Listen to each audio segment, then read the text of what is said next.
ठीक है बेटा, स्टार्ट करें या वेट करना भी 1-2 मिनट? इंक्रीजिंग कर रहे हैं बच्चे।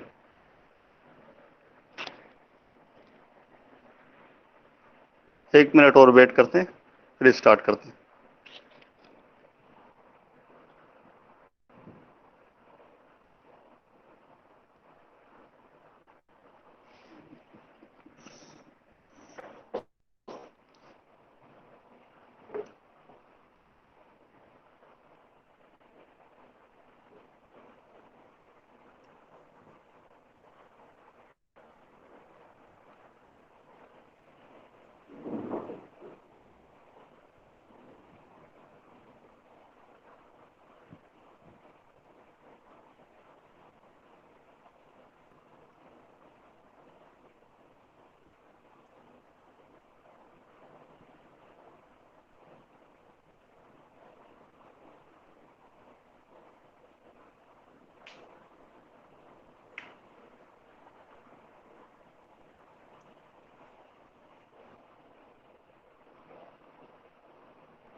ठीक है बेटा, तो स्टार्ट करते हैं क्लास।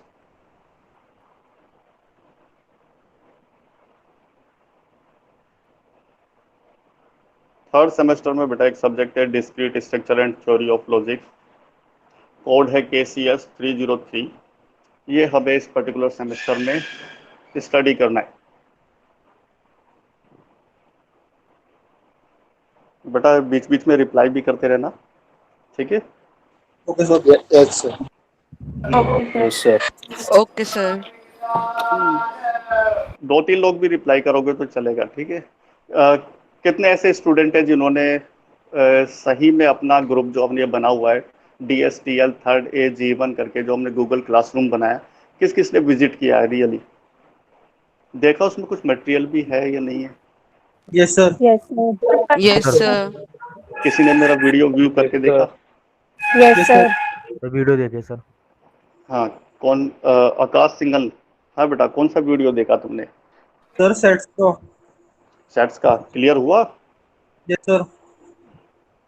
यानी कि मेरे को, अब मैं क्या करूंगा, कुछ वीडियोस वहां पर डालूंगा। आप देखो, टोटल मैथमेटिकल, आपने इतना तो आइडिया लग गया होगा कि मैथमेटिकल सब्जेक्ट है हमारे पास। डिस्क्रीट स्ट्रक्चर जो है वो मैथमेटिक्स की एक ब्रांच है। यस और सर। इंजीनियरिंग में हमने डिस्क्रीट स्ट्रक्चर हमने लिखा है, तो इसका कुछ ना कुछ रोल होगा, इम्पैक्ट होगा इंजीनियरिंग में। अब नहीं, आपने फर्स्ट ईयर में मैथमेटिक्स पढ़ा, उसका कोई रोल समझ में आता है कि कंप्यूटर साइंस इंजीनियरिंग में मैथमेटिक्स का क्या रोल होगा? एनीवन? कोई भी बताओ मुझे कि रोल क्या है मैथमेटिक्स का, हम क्यों स्टडी कर रहे हैं मैथमेटिक्स?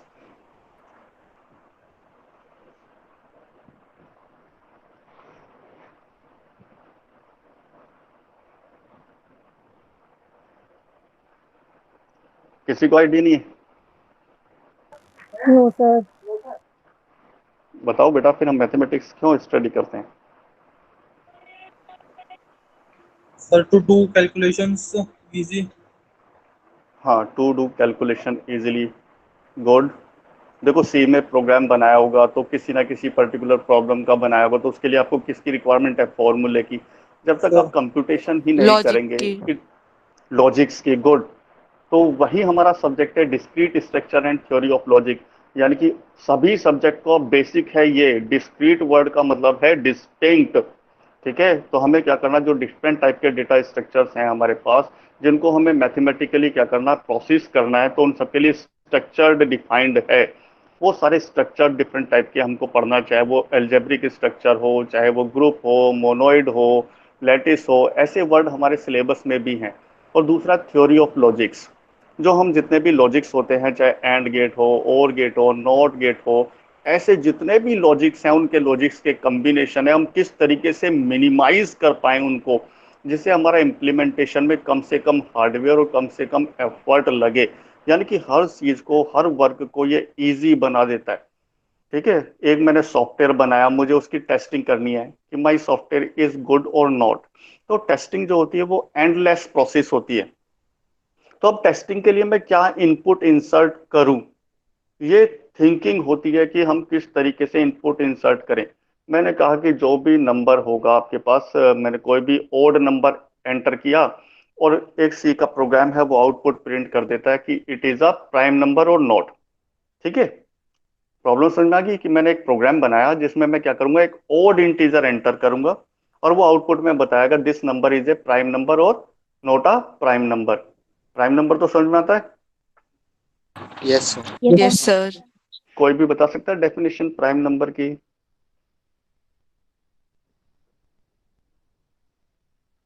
आकाश, अभिषेक, कोई बताएगा सर प्राइम जो नंबर। नंबर खुद से और 1 से डिवाइड हो सकते हैं इससे वो। अच्छा अच्छा, ये आपने कौन सी क्लास में स्टडी किया था। पता नहीं सर, बहुत अच्छा छोटी क्लास अच्छा, में। बहुत पहले। देखो, जिस भी अब हमारी डेफिनेशन इंजीनियरिंग में क्या होता है, हम लोग अच्छे तरीके से इंफॉर्मेशन निकालते हैं। One is a prime number और not. Sir, no. Sir, it is neither neither मतलब या तो प्राइम होगा या prime फिर nor नहीं होगा। composite. ये ये क्रिप्स में तो आएगा ही नहीं, ये तो बुलियन में आएगा, या तो प्राइम होगा या फिर नहीं होगा। Sir, one नहीं, is exception. One is a prime number और नॉट। क्वेश्चन सिर्फ इतना सा है कि प्राइम होता है या फिर नहीं होता है।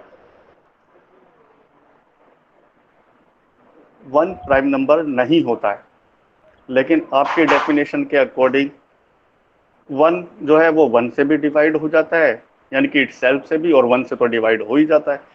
तो इसे प्राइम नंबर होना चाहिए आपकी डेफिनेशन के अकॉर्डिंग। यहाँ इंजीनियरिंग में जब हम स्टार्ट करते हैं तो हमारी डेफिनेशन भी बहुत कन्फाइन हो जाती है। जो चीज़ें हम लोग एक्सेप्शन में मान लेते थे कि एक्सेप्शन है, वो एक्सेप्शन को भी हम लोग क्या करते हैं, डेफिनेशन में इंट्रोड्यूस कर देते हैं। जैसे प्राइम नंबर की डेफिनेशन होती है कि किसी भी नंबर के दो डिस्टिंक्ट फैक्टर होने चाहिए, एक तो वन और दूसरा नंबर इटसेल्फ। जैसे मैं बात करता हूँ 19 की, अगर 19 के मैं क्या करूँ, फैक्टर ब्रेक करूंगा तो क्या मिलेगा आपको, 1 × 19।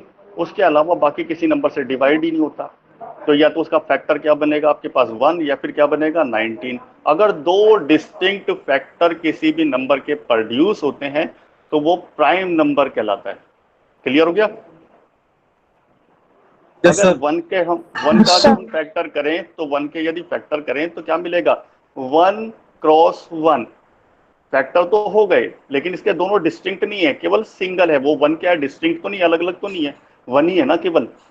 तो सेट में एलिमेंट कभी रिपीट नहीं होता है, तो केवल आपको क्या मिला आउटपुट में, सिर्फ एक नंबर। तो one is not a prime number. तो एक्सेप्शन नहीं है, डेफिनेशन में थोड़ा सा चेंज किया सिर्फ हमने। ठीक है। इंजीनियरिंग में आके हम लोग क्या करते हैं, इंजीनियरिंग में आने के बाद हम डेफिनेशन को और कन्फाइन करते हैं और एग्जैक्ट करते हैं। जो पढ़ा वेल एंड गुड, लेकिन अब हमने क्या करना है, कन्फाइन करते हुए चलना है। बताओ, सेट थ्योरी बेटा आप लोगों ने स्टडी किया है। सेट, दो सेट का इंटरसेक्शन, दो सेट का यूनियन निकालना।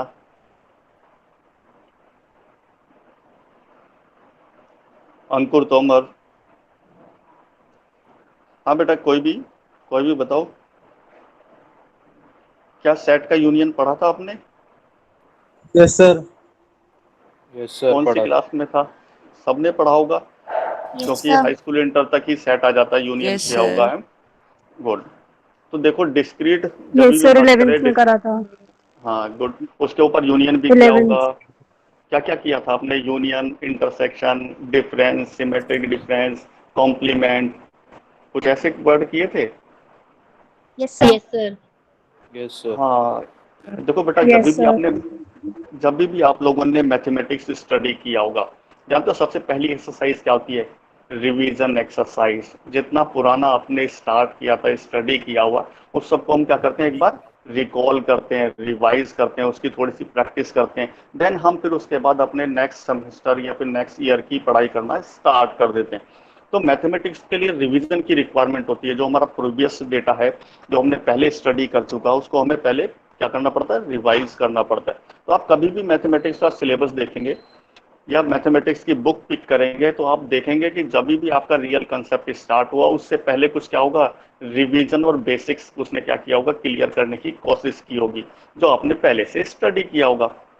आपने आइगन वैल्यू, आइगन वेक्टर कुछ इस तरीके की बनाई होगी, मैट्रिक्स निकाली होगी, कैरेक्टरिस्टिक रूट्स फाइंड आउट किए होंगे, तो ये सब क्या किया होगा उसने पहले कोशिश किया होगा, पहले रिवाइज कराए होंगे कंसेप्ट, फिर उसके बाद आपके सेमेस्टर में आने वाले क्वेश्चनों की आपने प्रैक्टिस करनी स्टार्ट की होगी। क्लियर हो रहा है ना? Yes, Yes, sir. sir. हाँ, समझ में तो आ रहा है। देखो हमारे सिलेबस में क्या है, अब थोड़ा सा यूनिवर्सिटी सिलेबस की बात कर लेते हैं।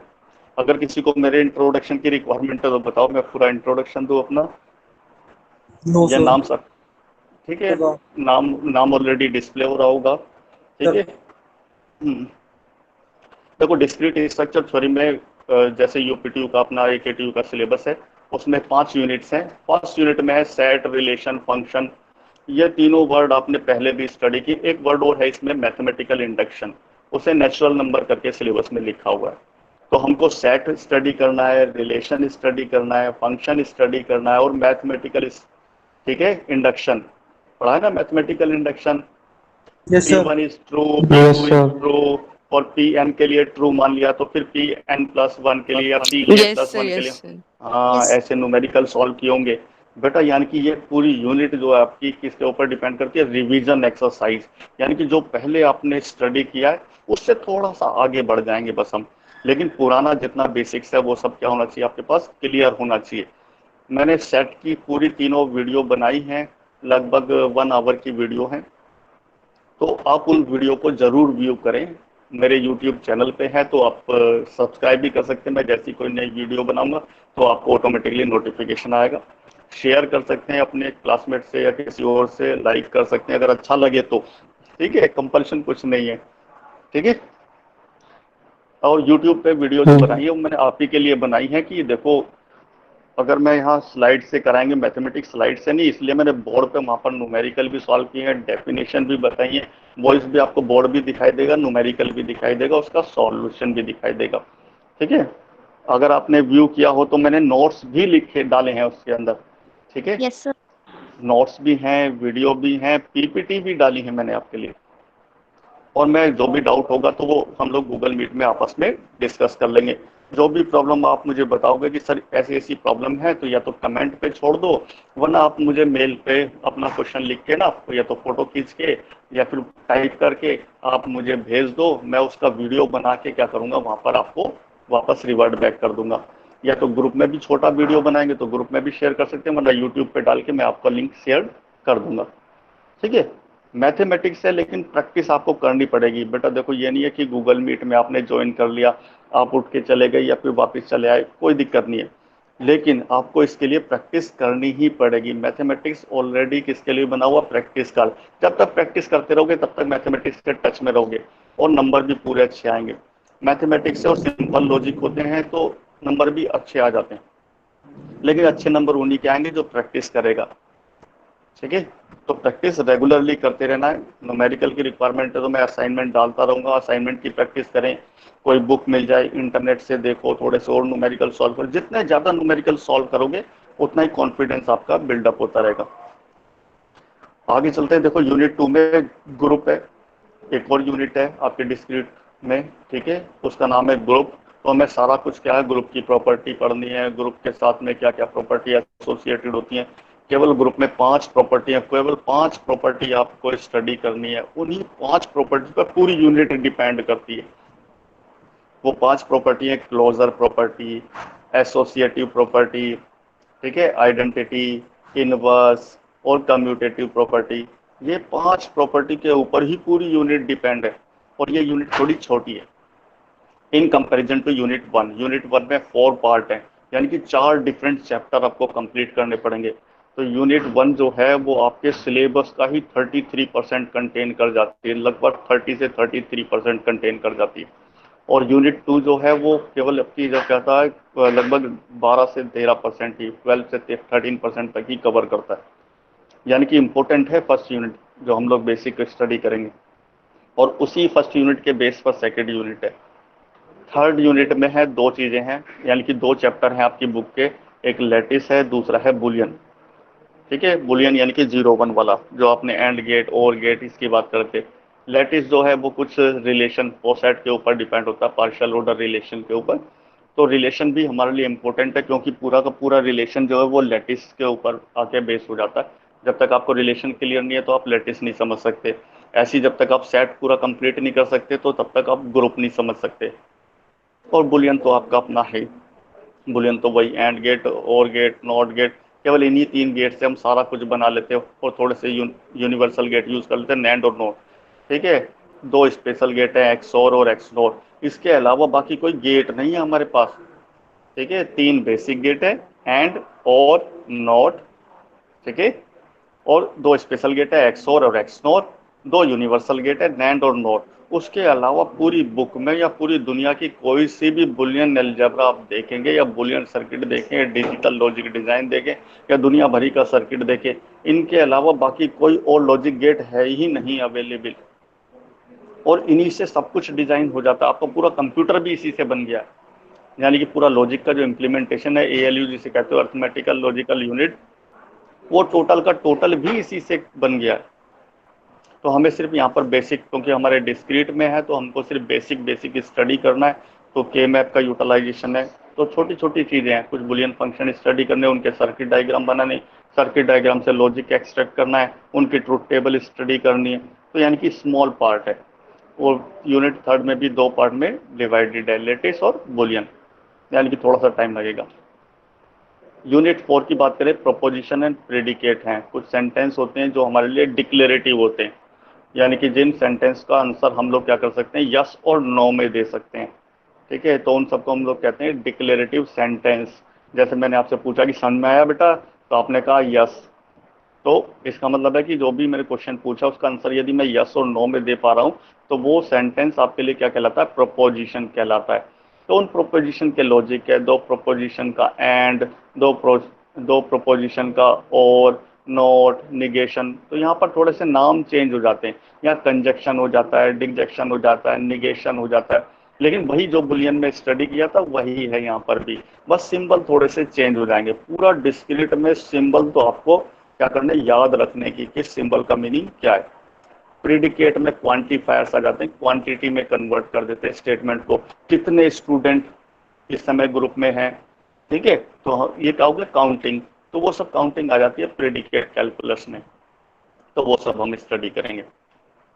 यूनिट 5 में है, अगेन देखो यूनिट 5 के अंदर भी 4 पार्ट हैं। पहला है ट्री। तो ट्री तो थोड़ा बहुत अभी आपने स्टडी नहीं किया, तो डेटा स्ट्रक्चर में भी ट्री आप स्टडी करेंगे। वहीं ग्राफ भी पढ़ेंगे। तो उसमें उसके सिलेबस में भी ग्राफ है, शायद सर ने बताया होगा कि ग्राफ भी है।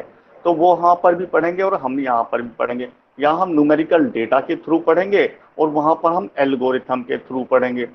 तो उनका जो क्वेश्चन आता है वो क्या आता है, right the algorithm for graph, right this algorithm for tree, in order, pre order, post order. ठीक है। तो हम यहाँ न्यूमेरिकल डेटा, हमने एक ट्री बना दिया कोई भी, हम उसका pre order, in order mathematically calculate करेंगे। हम शॉर्टेस्ट पाथ कैलकुलेट करेंगे। वहां एल्गोरिथम पूछेगा, यहाँ पर हमसे न्यूमेरिकल का सॉल्यूशन पूछेगा। ठीक है। देन उसके अगला पार्ट है रिकर्सन। तो उधर देखो आप, रिकर्सन जब आप लोग हम लोग निकालते हैं ना, टी ऑफ एन, किसी भी एल्गोरिथम का डेटा स्ट्रक्चर में कॉम्प्लेक्सिटी कैलकुलेट करोगे तो वहाँ पर रिकर्सन आ जाएगा। वरना कि कोई फंक्शन अपने आप को कॉल करता है तो हम उसे कहते हैं कि रिकर्सिव फंक्शन है। शायद ये पढ़ा होगा सी में कि रिकरेंस या रिकर्सिव फंक्शन, तो आपने स्टडी किया होगा। और लास्ट पार्ट है इसका कम्बिनोटरीज, वही जो आपने NCR, NPR, कम्बिनेशन, ठीक है, और परमुटेशन पढ़ा होगा। Combinatorics and permutation, combination and permutation, याद आ रहा है कुछ, सब पढ़ा होगा कि एक बैग में 10 बॉल्स हैं, 6 रेड हैं, 4 ये हैं, 2 बॉल पिक की, याद आ गया। प्रोबेबिलिटी में कुछ पढ़ा था सर। Yes, sir. हाँ, यस सर, पढ़ा था। कम्बिनोट, हाँ याद आ गया ना रिवाइज। तो यहाँ पर भी देखो 4 पार्ट हैं। तो जो मैक्सिमम सिलेबस है हमारा फर्स्ट यूनिट और लास्ट यूनिट में देखो 4 चैप्टर हैं। लेकिन चारों चैप्टर आपके पास ऐसे हैं जो इनिशियल में है वो सारा रिवीजन में है। इसमें से बहुत ज्यादा न्यूमेरिकल आता है। लास्ट वाला जो यूनिट है उसमें 4 पार्ट तो है, पर इसमें डायरेक्ट क्वेश्चन आते हैं, क्योंकि लास्ट यूनिट है तो उसमें डायरेक्ट क्वेश्चन आते हैं कि ट्री का न्यूमेरिकल दे दिया, ग्राफ का न्यूमेरिकल दे दिया, रिकरेंस रिलेशन सॉल्व करा दिया, या कम्बिनोटरीज का क्वेश्चन पूछ लिया। ठीक है। और जो छोटी यूनिट है वो है यूनिट नंबर 2। एरो दिखाई दे रहा बेटा? देखो यूनिट नंबर 2 और यूनिट नंबर 4 बहुत छोटी, यानी कि ये दोनों मुश्किल से मुश्किल आपका जो होगा वो 25 से 30% सिलेबस कवर करता है और बहुत जल्दी कवर अप हो जाता है। जो हमारा मैक्सिमम टाइम लेगा वो क्या लेगा? यूनिट 1 और यूनिट 3।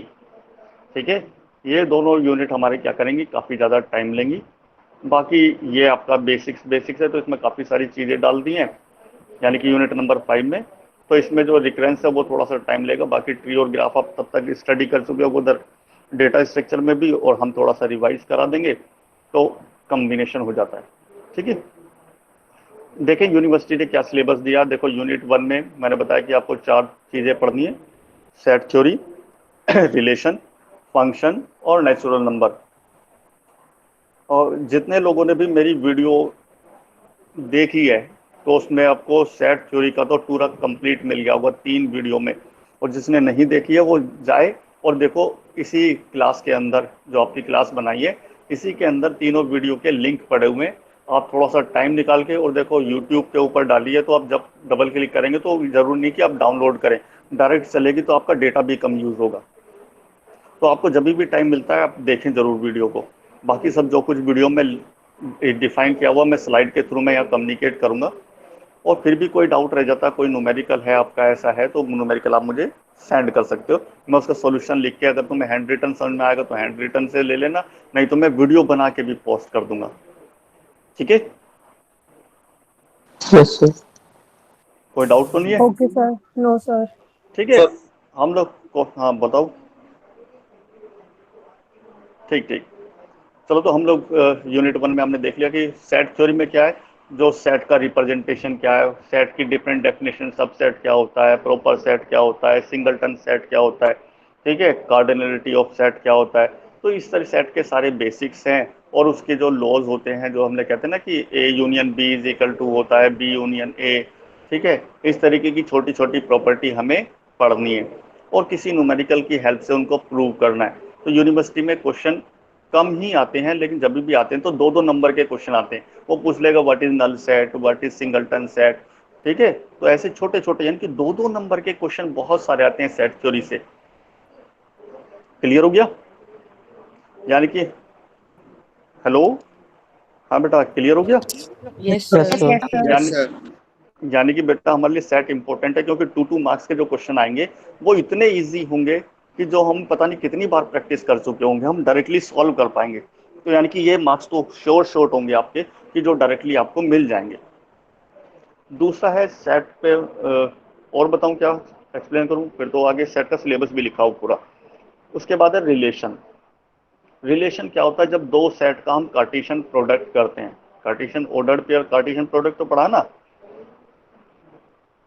हेलो, हाँ बेटा, कार्टेशियन प्रोडक्ट सर पढ़ा था कभी? Yes sir. यस हाँ सर। गुड। तो वही जब हम कार्टेशियन प्रोडक्ट करते हैं, ए क्रॉस बी, अभी स्लाइड पे भी दिखाई देगा वो, चिंता ना करो, ठीक है। फिलहाल तो मैं ये बताना चाह रहा हूँ कि आप लोग पढ़ने क्या जा रहे हो, पूरे सेमेस्टर में क्या पढ़ोगे। तो फिर पूरा रोड मैप क्लियर हो जाएगा कि हमको यहाँ से यहाँ तक जाना है। कोई भी बुक आपको यदि मिल जाए तो उसमें तो बहुत कुछ दिया हुआ है, लेकिन हमको सिलेबस का तो हमें कम से कम स्टडी करना। उसके बाहर भी क्वेश्चन पूछोगे तो मैं जवाब दूंगा, लेकिन सबको रिक्वायरमेंट नहीं है। जिसकी रिक्वायरमेंट होगी वो क्वेश्चन पूछे, मैं उसका जवाब दे दूंगा, ठीक है। लेकिन हमारे सिलेबस में है क्या क्या, तो हमें कहाँ तक जाना और कितनी डेप्थ तक जाना है, ये मैं आपको अभी डिफाइन कर रहा हूँ। रिलेशन में क्या है कि जब हम दो सेट का आपस में रिलेशन करते हैं, एक सेट के एलिमेंट दूसरे सेट के एलिमेंट के साथ में कोई रिलेशन कैप्चर करते हैं, मैंने उसके एलिमेंट का कंपैरिजन दूसरे सेट के एलिमेंट के साथ करता हूँ, तो वहाँ से रिलेशनशिप सेटअप होता है। Less than, equal to, greater, या फिर रिलेशन की डेफिनेशन लिखी होती है। तो उस डेफिनेशन के अकॉर्डिंग रिलेशनशिप सेटअप हो जाता है। किसके बीच में? दो सेट के बीच में। अगर दो सेट भी नहीं है, एक सेट का रिलेशन उसी सेट के एलिमेंट का, यानी कि मेरे सेट के एलिमेंट का रिलेशन मेरे ही सेट के साथ करना चाहें, तो भी आपके पास रिलेशन कैप्चर हो जाता है। Less than, equal to, greater, वट में भी तो डेफिनेशन के अकॉर्डिंग रिलेशनशिप सेटअप हो जाते हैं। उसके बाद हम पढ़ते हैं इसमें type of relation. Type of relation के बाद, टाइप ऑफ रिलेशन 7 टाइप के रिलेशन है: रिफ्लेक्सिव, इररिफ्लेक्सिव, नॉन रिफ्लेक्सिव, तीनों एक ही कैटेगरी में। या तो कोई रिलेशन रिफ्लेक्सिव होगा, या इररिफ्लेक्सिव होगा, या फिर नॉन रिफ्लेक्सिव होगा। सिमिलरली सिमेट्रिक है। सिमिलरली हमारे पास क्या है, थर्ड है ट्रांजिटिव, ठीक है, ट्रांजिटिव रिलेशन।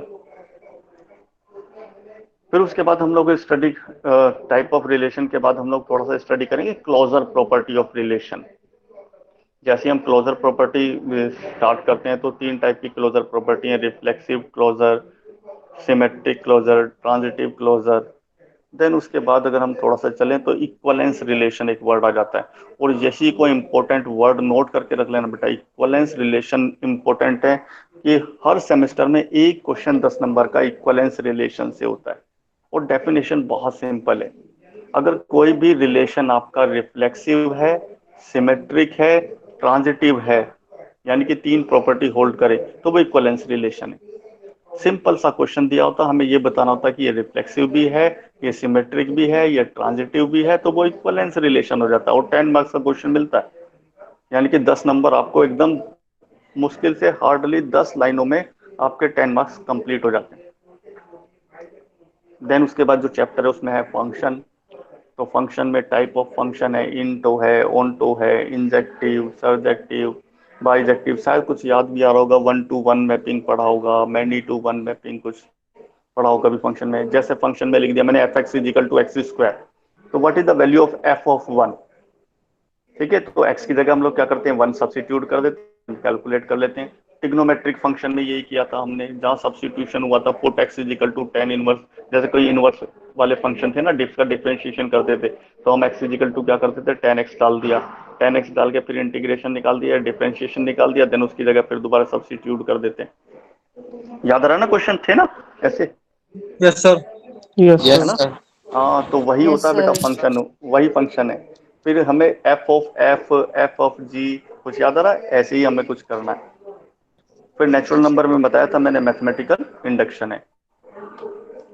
यूनिट 2 में मैंने ये पांचों प्रॉपर्टी बता दी थी, ये पांचों प्रॉपर्टी आपको अच्छे से करनी है। अगर ये पांचों प्रॉपर्टी आपकी आती हैं तो पूरे ग्रुप में कुछ भी नहीं है, यानी कि सारे कंटेंट आपके इजीली कवर हो जाते हैं। ये पांचों प्रॉपर्टी का मीनिंग समझना आपको एक एक करके सेकंड यूनिट में, मुझे लगता है कि ऑलमोस्ट 4 लेक्चर में कंप्लीट हो जानी चाहिए। अगर ये पांचों प्रॉपर्टी किसी स्टूडेंट को श्योर शॉर्ट आती हैं तो 100% है कि इसमें 20 मार्क्स आउट ऑफ 20 मार्क्स मिलते हैं।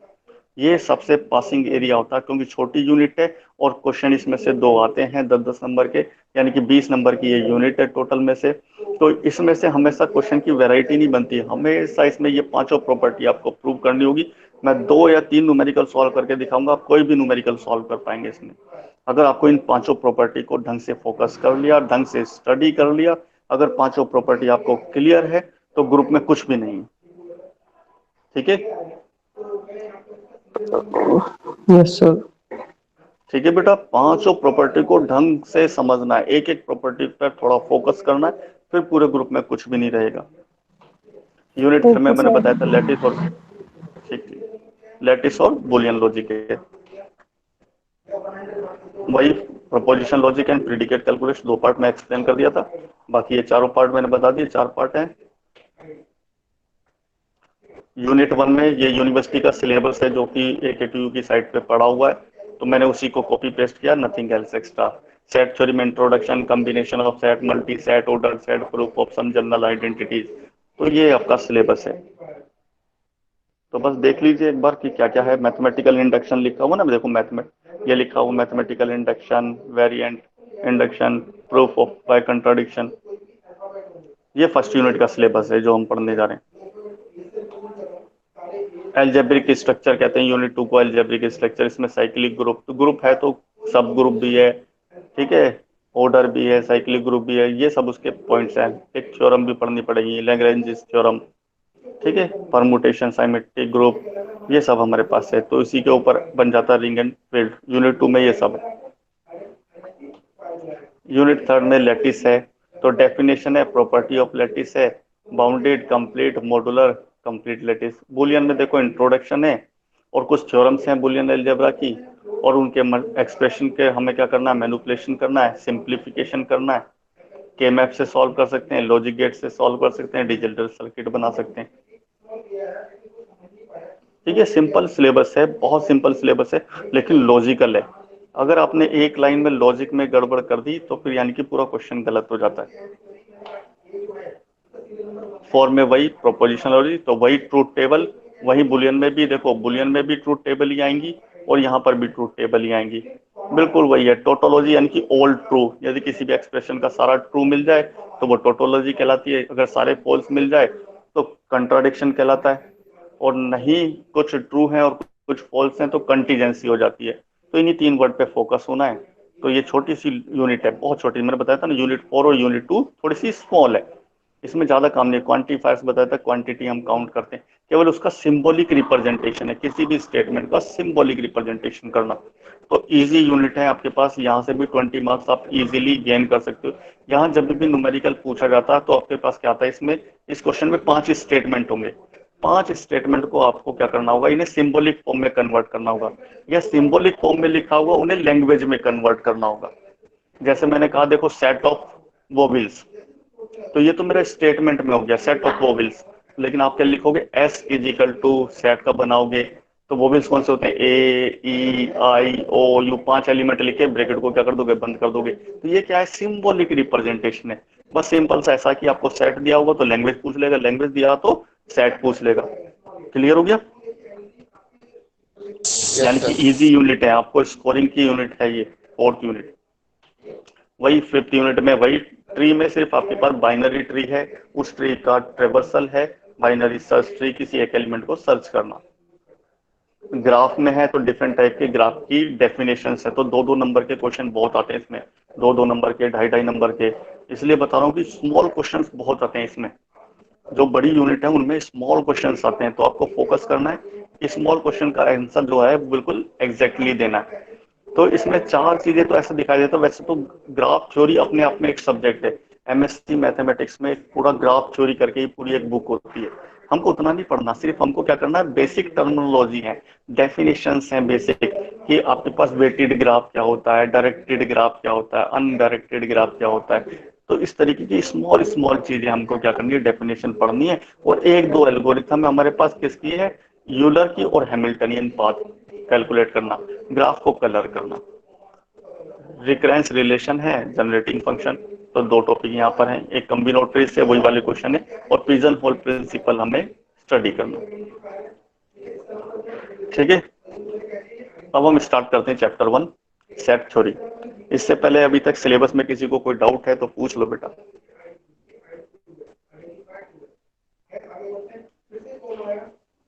आप देखो बेटा, गूगल क्लास में जाओ, एक आपको वो मिलेगा, एक असाइनमेंट मैंने पेस्ट किया हुआ, एक क्विज है, 2 क्वेश्चन है उसमें, 2 सेट का इंटरसेक्शन और यूनियन निकालना है, उसे जल्दी से फिल करो और सबमिट करो।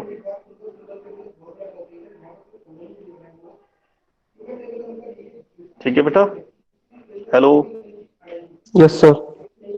देखो बेटा Google done sir. Classroom done कर दिया। Yes, sir. भेज दी sir. Sir, हो हाँ, गया. सब लोग क्विज को सबमिट कर दो, क्विज आ गई होगी।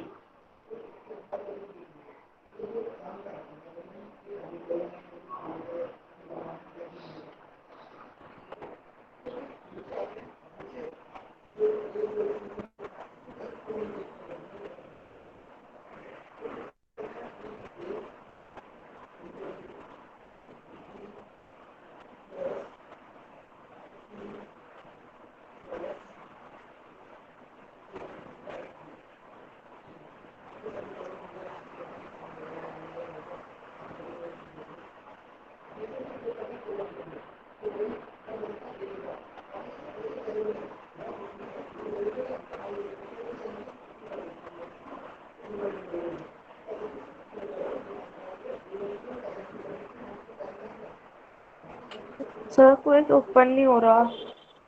सर हो गए done. Done, sir. Sir quiz done open नहीं हो रहा। Sir done. हो गया बेटा? सर। सर सर हाँ क्विज बेटा, ओपन नहीं हो बेटा रहा। कॉलेज की आईडी से ही होगा, सर जो वहाँ पे आ ऑफिशियल रहा आईडी है है बेटा। You need permission. Hmm, sir वहाँ पे आ रहा है यू नीड परमिशन। हाँ बेटा, इसलिए आ रहा है कि आप कॉलेज की आईडी से ही कर सकते हैं, mit.ac.in की, तो अपना लॉगिन स्विच करो, हो जाएगा। Okay sir.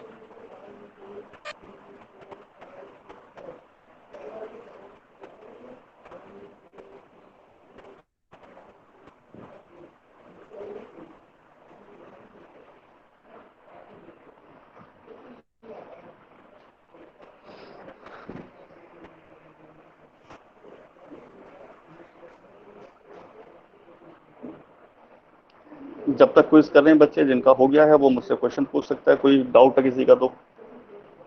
हालांकि अभी तो पढ़ाई कुछ नहीं, सिलेबस में अगर कोई डाउट है कुछ तो पूछ सकते हैं।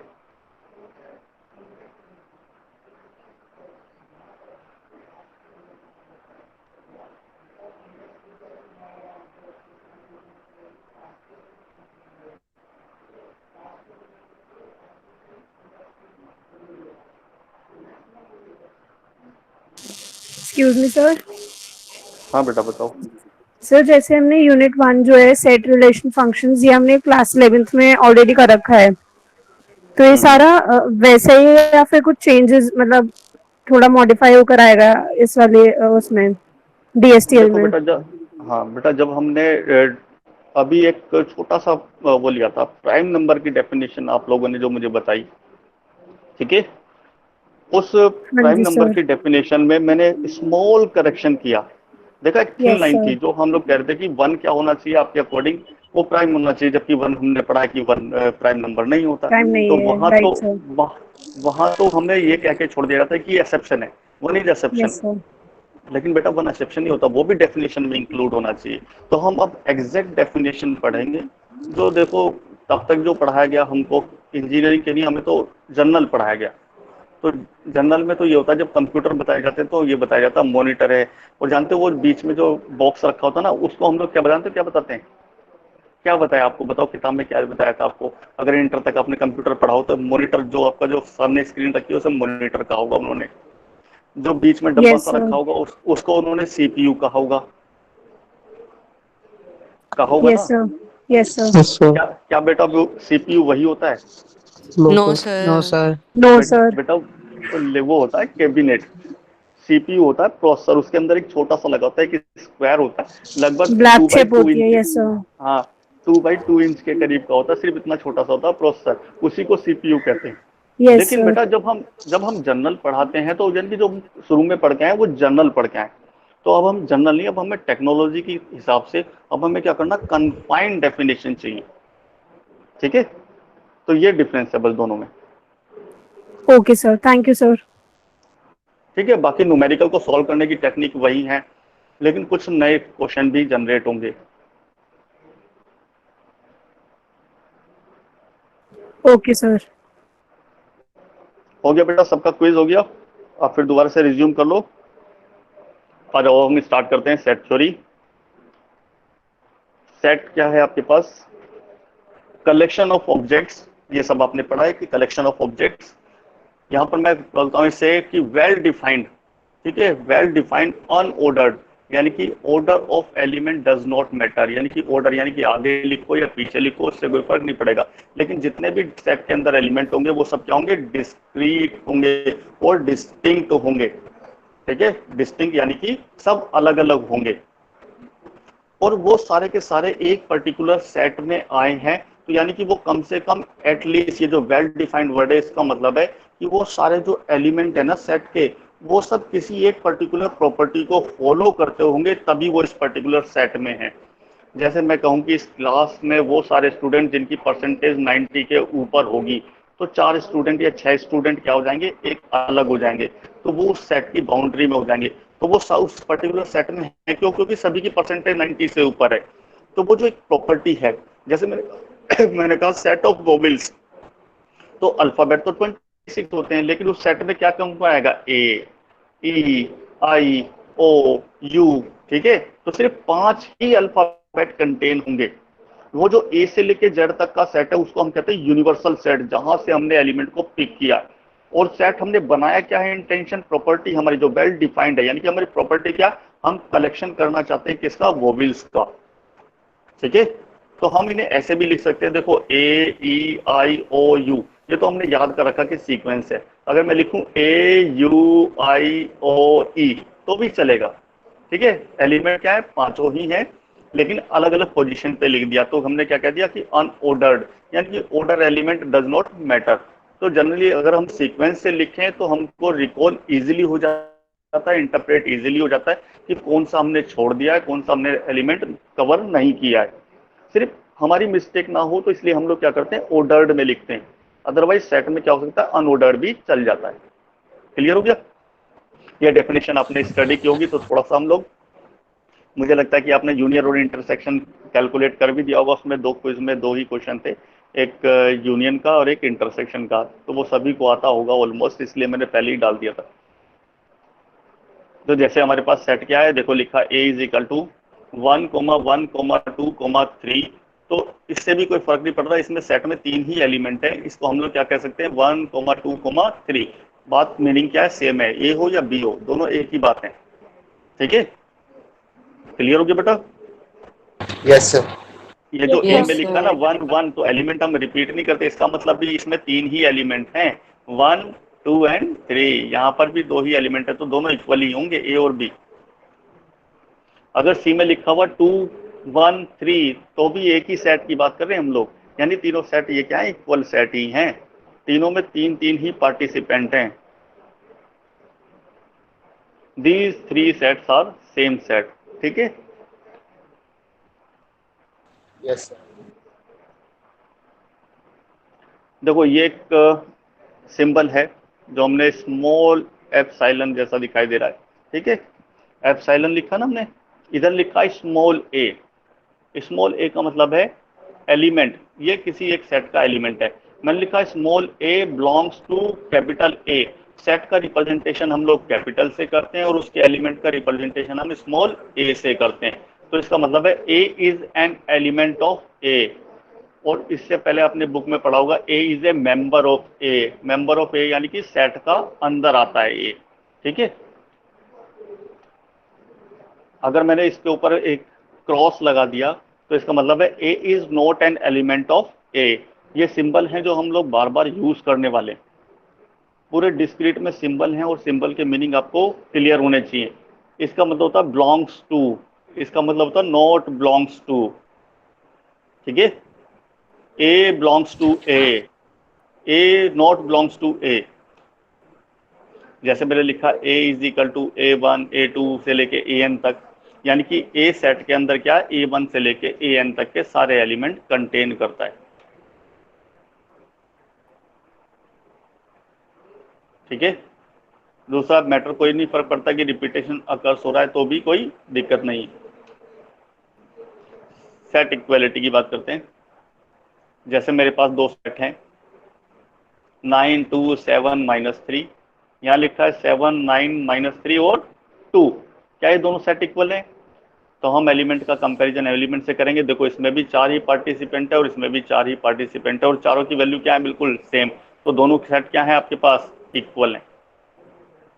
ठीक है, अब ये Yes, चेक sir. करके बताओ, अब ये चेक करके बताओ क्या ये इक्वल हैं? इक्वल नहीं है sir. No sir. No sir. ठीक है, तो A not equal to B. Last वाला चेक करके देखो। Yes Yes, sir, sir. Equal है। सर इक्वल है। क्लियर हो गया? तो हम इस तरीके से 2 Yes, सेट sir. तभी इक्वल होते हैं जब A is a subset of B and B is a subset of A. Clear हो गया? ए कहां से बना है, बी से, और बी कहां बना है, ए से। अगर एक दूसरे के सबसेट होंगे तो दोनों क्या होंगे, इक्वल होंगे। तो दोनों की लेंथ भी इक्वल होती है, प्लस दोनों के एलिमेंट भी जस्ट इक्वल होते हैं, बस पोजीशन अलग अलग भी हो सकती है। ठीक है, तो वो सेट क्या होते हैं आपके पास, इक्वल होते हैं। ये सेट ऑफ नेचुरल नंबर्स 1, 2, 3, कुछ बुक में 0, 1, 2, 3 भी लिखा होता है नेचुरल नंबर। वैसे 0 नेचुरल नंबर नहीं होता है, लेकिन कुछ राइटर्स ने इनिशियल में अपना स्टेटमेंट डाल के 0 को भी नेचुरल नंबर में कंटेन कर लेता है, जबकि 0 होल नंबर में होता है। ठीक है, अब Yes, मुझे sir. बताओ, अब बताओ मुझे बेटा, अब तुम्हारे लिए क्वेश्चन है, खुशी ने जवाब दिया है। तो बेटा 0 ओड नंबर है कि इवन नंबर है? Sir neither. Yes, sir. Neither or not prime. Prime नहीं पूछा बेटा मैंने, even number. Even even he है या ओड है? Answer even. Neither Even even number. nor odd. Even है सर। सर इवन है, इवन। इवन। हाँ बेटा, 0 इज इवन नंबर। हाँ बेटा, इवन नंबर होता है, 0 इवन होता है। ठीक है, और एक स्टूडेंट ने अभी जवाब दिया था कि नाइदर इवन नॉर ऑड। तो 0 बेटा इवन नंबर होता है। 0 पॉजिटिव नंबर है या नेगेटिव नंबर है?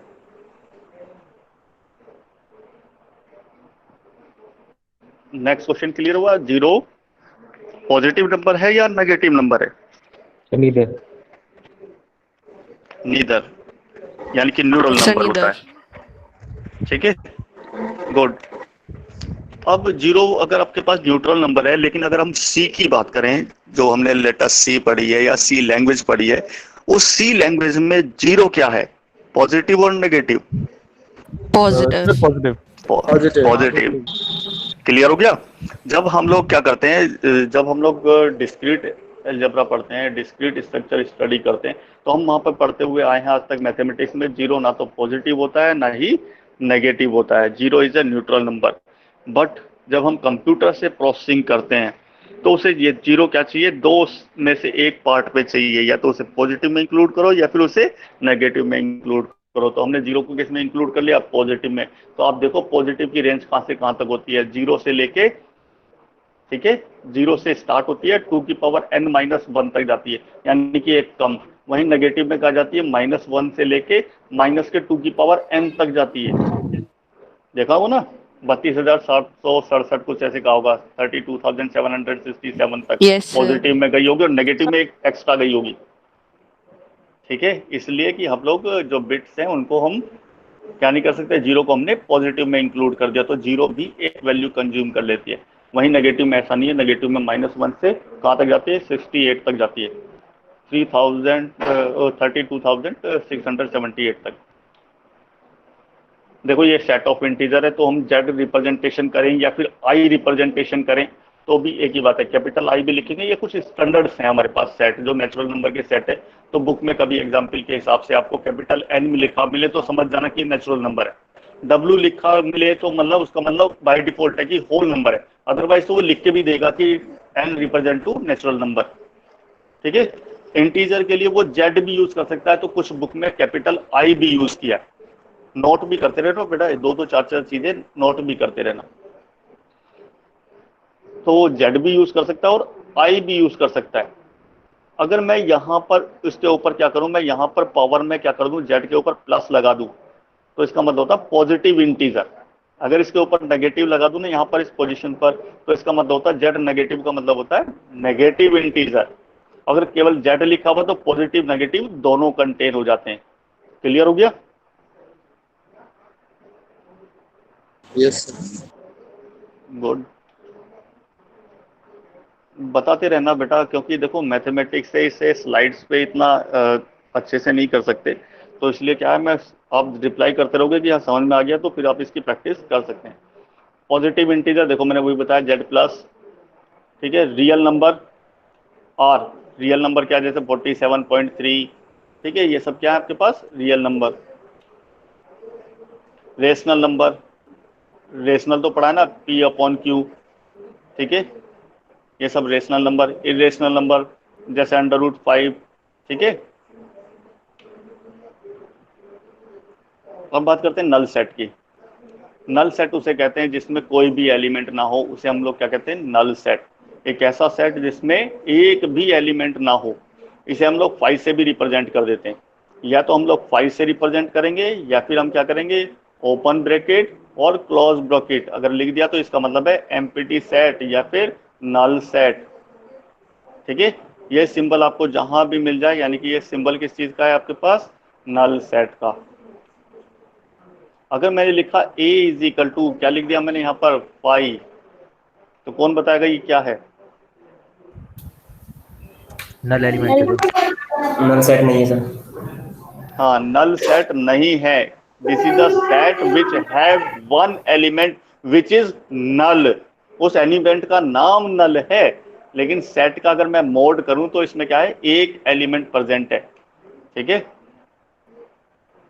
क्लियर हो गया? यहां पर लिखा मैंने a = क्या लिख दिया, स्मॉल z। ठीक है,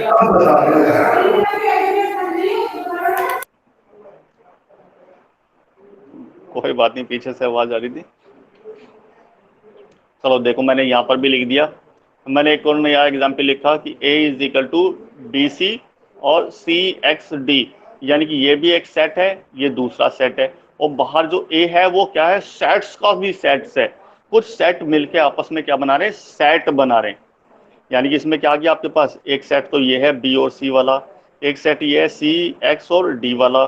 तो एक ए जो है वो सेट क्या है, सेट्स ऑफ सेट्स, बहुत सारे सेट्स का कॉम्बिनेशन भी एक सेट बन सकता है। याद आ रहा है हमारे पास एक था इसी तरीके का पावर सेट, कुछ याद आ रहा है? पावर सेट में भी क्या होता है, जितने भी पॉसिबल सबसेट हैं उन सबका कॉम्बिनेशन होता है, उन सबका सेट होता है, वही पावर सेट भी कहलाता है। तो देखो हम लोग इस तरीके से भी लिख सकते हैं, जैसे मैंने लिखा ये, तो ये क्या है आपके पास एक सेट है, नीचे एक्स वाई क्या है आपके पास एक सेट है, और ए में क्या है, केवल केवल एक ही सेट है, ये सेट्स ऑफ सेट्स है। हम लोग सेट बिल्डर फॉर्म में कुछ इस तरीके से भी सेट को डिफाइन कर सकते हैं, और सेट में ऐसे वैल्यू भी एंटर कर सकते हैं, तो ऐसे भी लिख सकते हैं। इसे पढ़ते हैं हम लोग कुछ इस तरीके से, ए इज इक्वल टू, यानी कि सेट ए में क्या है, एक्स है, यानी कि एक्स क्या है, एलिमेंट ऑफ एक्स। इसका मतलब है such that X belongs to natural number, यानी कि एक्स कहां से बिलोंग करता है, नेचुरल नंबर से। इस सिंबल का मीनिंग है एंड, और एंड क्या कह रहा है कि और क्या है आपके पास, एक्स जो है वो ग्रेटर देन 7 है, एक्स 7 से बड़ा है और नेचुरल नंबर है, वो सारे नेचुरल नंबर जो 7 से बड़े हैं। क्लियर हो गया? सेट बिल्डर फॉर्म मुझे लगता है कि 11th क्लास में भी था सेट बिल्डर फॉर्म। तो आपके पास इसमें कौन कौन से एलिमेंट हो जाएंगे, नेचुरल नंबर के 8 9 10 और इस तरीके से इनफाइनाइट तक। एक ऐसा सेट होता है जिसमें नंबर ऑफ एलिमेंट्स को हम काउंट कर सकते हैं, उसे काउंटेबल सेट कहते हैं। जिसके नंबर को हम काउंट नहीं कर सकते उनको क्या कहते हैं, अनकाउंटेबल सेट कहते हैं। कुछ लोग इन्हीं को क्या कहते हैं, फाइनाइट सेट और इनफाइनाइट सेट कह देते हैं। फाइनाइट यानी कि नंबर ऑफ एलिमेंट को हम लोग काउंट कर सकते हैं, तो फाइनाइट हो गया, नहीं कर सकते काउंट तो इनफाइनाइट हो गया। जैसे यहाँ डॉट डॉट डॉट करके लगा दिया, तो क्या है इसमें इसी तरीके से एलिमेंट और आगे के भी रहेंगे, तो ये इनफाइनाइट सेट है या अनकाउंटेबल सेट है। वैसे बेटा मैंने ये पीपीटी भी आपके साथ में शेयर की है, ये पीपीटी में मैंने आपके साथ में शेयर की है। तो ये कुछ एग्जाम्पल भी मैंने यहाँ पर दे दिए, वही जो अभी आपको मैंने सिखाया सेट बिल्डर फॉर्म, तो उसके 2-3 एग्जाम्पल हम तो इस तरीके से भी लिख सकते हैं।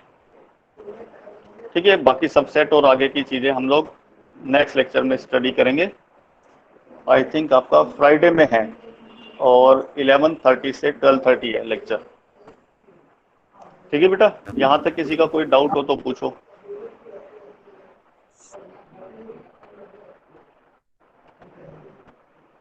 कोई डाउट किसी का? No, sir. No, sir. No sir. बेटा देखो आज इंट्रोडक्टरी लेक्चर था तो इसलिए स्मॉल रखा, पहले सिलेबस को ही डिफाइन किया। कल से हम लोग क्या करेंगे, इसके न्यूमेरिकल पर आ जाएंगे आगे स्लाइड्स में। और भी हैं, सब सेट है, प्रॉपर सेट है, उन सबके एक एक दो दो न्यूमेरिकल मैंने स्लाइड पे भी लिखे हैं, और एक एक दो दो न्यूमेरिकल मैंने वीडियो में भी शेयर किए हैं आपके साथ। ठीक है, और फिर मैं इसके ऊपर बेस में अगले लेक्चर में आपको एक असाइनमेंट दूंगा, वो असाइनमेंट मुझे सॉल्व करके वहीं सबमिट कर देना, उसका फोटो खींच के ना पीडीएफ में कन्वर्ट करके, और उसे वहां पर अपलोड कर देना। तो सेट से स्मॉल स्मॉल क्वेश्चन होते हैं, जैसे यूनिवर्सिटी में क्वेश्चन आते हैं वैसे क्वेश्चंस का मैं सेट आपको बना के वहां पर सेंड कर दूँ। जैसे आपके पास क्विज आई है ना, तो ऐसी असाइनमेंट आ जाएगा, वो भी मैंने शेड्यूल कर रखा है, तो ऑटोमेटिकली टाइम पर आपको दिखाई दे जाएगा। जैसे उसका टाइम हो जाएगा तो मैं उसमें 2 दिन का 3 दिन का टाइम मैं अपने हिसाब से मैं उसमें सेट कर दूंगा। तो आपको उससे पहले सबमिट करना होगा, टाइमली सबमिट करोगे 100% मार्क्स मिलेंगे, और लेट सबमिट करोगे तो 70% भी मार्क्स मिल सकते हैं मैक्सिमम। और कोई किसी का डाउट? तो बेटा आज के लिए क्लास ओवर करते हैं। Okay, thank you, sir. ठीक। Sir. Thank you, sir.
Hello sir.